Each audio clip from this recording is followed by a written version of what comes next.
안녕하세요. 유튜브 시청자 여러분, 망고마투부입니다. 저번 영상, 일본에서 일어난 무차별 콜라 독살 사건 영상을 보셨나요? 이번에 알려드릴 사건 또한 맹독성 농약인 파라카트를 이용한 무차별 대량살인 사건에 대해 알려드리겠습니다. 파라카트란 농약으로 쓰이며 치사량은 15cc 미만으로 적은 양으로 사람에게 치명적인 해를 가할 수 있습니다. 첫 번째 사례입니다. 1985년 9월 14일 오후경 일본 오사카부 이즈미사노시에 살던 당시 52세의 남성이 갑작스런 심근경색으로 인해 사망하는 일이 벌어졌습니다. 하지만 그는 심장질환 등 심근경색으로 인한 사망할 요인이 없었기 때문에 당시 경찰들은 이 남성을 자세히 조사하게 되었습니다. 조사 결과 그는 파라카트, 즉 그라목손이라는 농약을 마시고 죽은 것으로 드러났습니다. 죽은 남성은 전혀 파라카트와 관련이 없는 사람이었고 자살할 만한 이유도 없었기 때문에 왜 그가 파라카트를 마시고 죽었는지 알 수가 없었습니다. 당시 경찰의 조사 결과에 따르면 그 남성은 사망하기 며칠 전인 9월 10일 와카야마현으로 새벽에 낚시를 하러 갔습니다. 주변 사람들의 증언을 통해 남성은 국도변을 지나다가 갈증이 나서 음료 자판기가 보이길래 차를 잠시 세우고 우유와 캔커피 그리고 오로나민 씨를 구매했습니다. 그런데 이때 남성은 오로나민 씨를 뽑을 때 이미 자판기 한쪽에 누군가가 뽑아놓고 찾아가지 않은 오로나민 씨 2병이 있었습니다.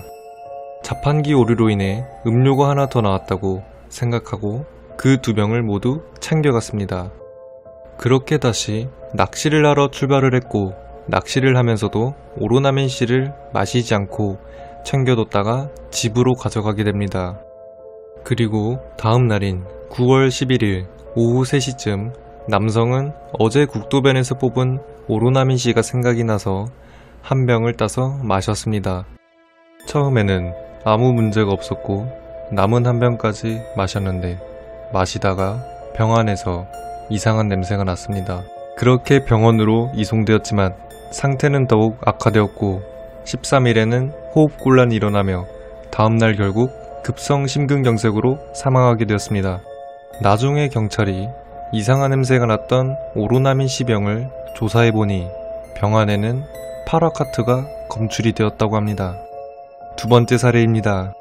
첫 번째 사례와 비슷한 시점인 9월 11일 오후 11시경 미에현 마츠자카시에 살고 있던 당시 22살의 대학생은 집에 돌아가던 중 음료 자판기가 보여서 리얼 골드라는 음료를 뽑았습니다.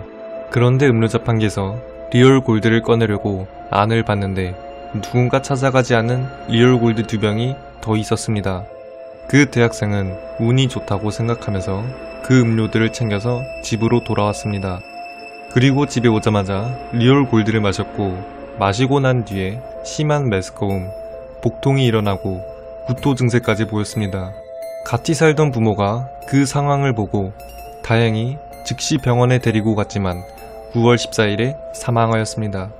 이에 부모는 경찰에 신고를 하고 경찰들은 대학생이 마신 리얼 골드병을 조사해보니 누군가 찾아가지 않았던 한 병에서 다이카시라는 독성의 농약이 검출되었습니다. 이렇게 농약으로 인한 살인사건들이 발생하자 경찰은 이 사건들이 누군가에 의해 무차별적 살인사건일 가능성이 높다고 보고 본격적으로 수사를 진행했습니다.